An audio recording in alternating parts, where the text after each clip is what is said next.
कई दिन से ना जाने क्यों ये मन बेकल सा है। बिन बात उदासी सी छाई है। जैसे कुछ खो सा गया है। घास पे बैठी बेख्याली में तिनके उठाकर तोड़ रही हूँ। बेदिली से सोच रही हूँ,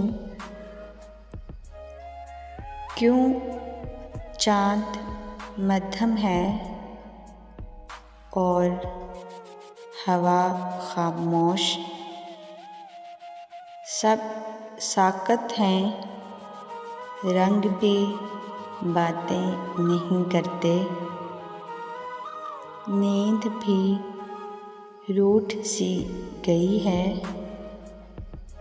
बेवजह आँखें नम हो जाती हैं।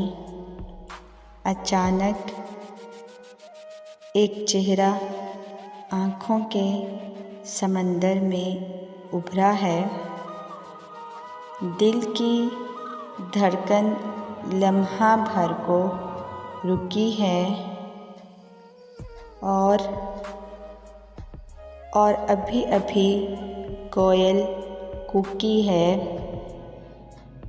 महकी हवा ने मुझे छुआ है। तारे टिमटिमाए हैं और चांदनी लचकाई है। आँखों में रंग उतरने लगे हैं। एक बहार सी छाने लगी है।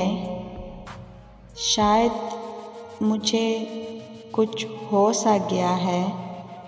हाँ, वही जिसे मोहब्बत का नाम देने से घबरा रही हूँ।